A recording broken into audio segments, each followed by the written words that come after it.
Advocate N Rajeev, നിയമപരമായി ഈ കേസിന്റെ മുന്നോട്ടുള്ള ഗതി എന്തായിരിക്കും?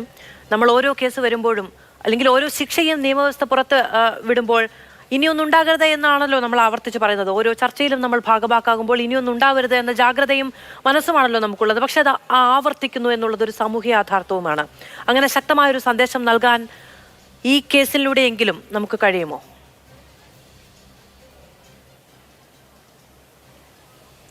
അങ്ങനെ ആവർത്തിക്കപ്പെടാതിരിക്കാനുള്ളൊരു സന്ദേശം ഈ ഒരു കേസ് കൊണ്ട് മാത്രം കഴിയുമോ എന്നുള്ള സംശയം ഉണ്ട്. അത് മുമ്പ് ഞാൻ പറഞ്ഞത് തന്നെ വീണ്ടും ആവർത്തിക്കുകയാണ്.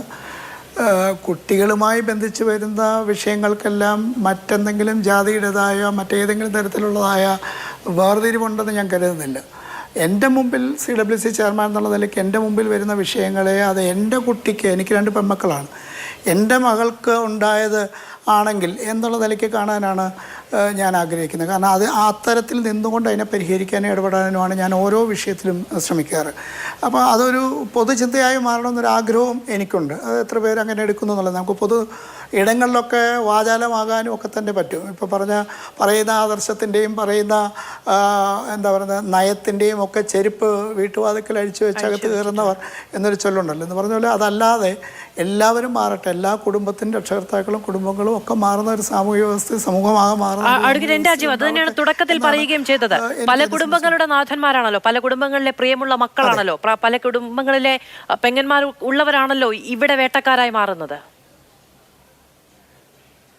അതെ, അതിൽ ഒരു കാര്യം കൂടെ ഇടയ്ക്ക് മാധു പറഞ്ഞപ്പോൾ സ്നേഹിതയുടെ പോരായ്മ എന്നൊരു വിഷയം സൂചിപ്പിച്ചായിട്ട് ഞാൻ കേട്ടു.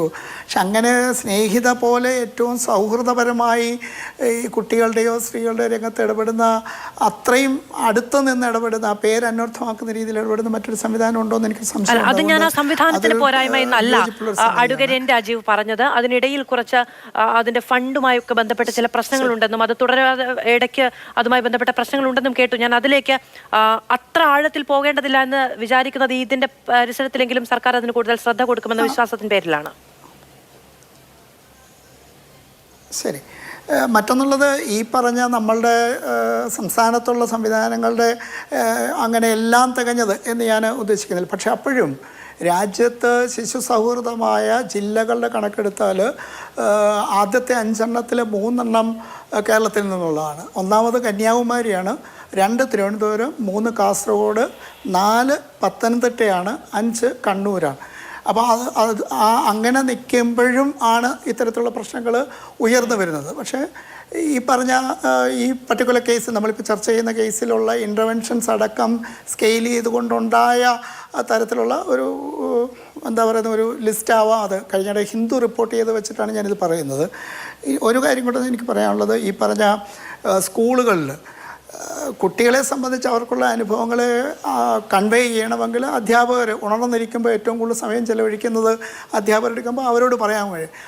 അതിന് മടിയുള്ളവരെ സംബന്ധിച്ച് എല്ലാ സ്കൂളുകളിലും പരമാവധി ഇടങ്ങളിൽ ചൈൽഡ് ലൈൻ്റേതായ 1098, ഇപ്പോൾ പുതിയ സംവിധാനം ജുവനൈൽ പോലീസുമായി ബന്ധിപ്പിച്ച് വന്നിരിക്കുന്ന 112 എന്നുള്ള ടോൾ ഫ്രീ നമ്പറും ഒക്കെ എക്സിബിറ്റ് ചെയ്യുന്നൊരു സംവിധാനം കൂടി ഇപ്പോൾ അധികമായിട്ട് എല്ലാ സ്കൂളുകളിലും നിർബന്ധമായി പ്രദർശിപ്പിക്കണം എന്നുള്ള നിലയ്ക്ക് വന്നിട്ടുണ്ട്. പിന്നെ മാധു ചോദിച്ച ചോദ്യം, ഈ പറഞ്ഞ ഈ ഒരു കേസിലൂടെ കൊടുക്കുന്ന സന്ദേശം സമൂഹത്തിൽ അല്ലെ ഇത്തരത്തിലുള്ള നരാധമന്മാരെ സംബന്ധിച്ച് തിരുത്തൽ പ്രക്രിയ ഉണ്ടാക്കുമോ എന്നുള്ളതിനെ സംബന്ധിച്ച് അത് ഓരോ പൗരനും അവൻ്റെ പൗരബോധത്തിൽ നിന്ന്, മുമ്പ് ഞാൻ പറഞ്ഞ ഒരു ഗുണമേന്മയുള്ള പേരൻറ്റിങ്ങിൽ നിന്നൊക്കെ തന്നെ ഉണർന്നു വരേണ്ട ഒരു വിഷയം കൂടിയാണ് ഒന്ന്. 2, ഇത് എൻ്റെ വീട്ടിലെ കുട്ടിക്കാണ് ഉണ്ടാകുന്നതെങ്കിൽ ഒരു തരത്തിൽ കാണുകയും മറ്റൊരാളുടെ കുട്ടിക്കാണ് ഉണ്ടാകുന്നതെങ്കിൽ മറ്റൊരു തരത്തിൽ കാണുകയും ചെയ്യുന്ന ഒരു സാമൂഹ്യ ബോധമുണ്ടല്ലോ, അത് തിരുത്തപ്പെടേണ്ടതാണ്.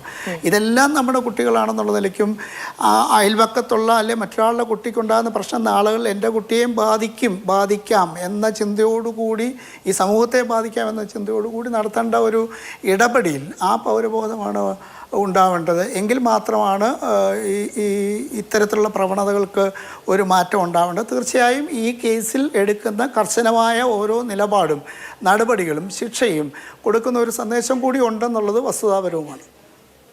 ഡോക്ടർ മാളവിക ബെന്നി.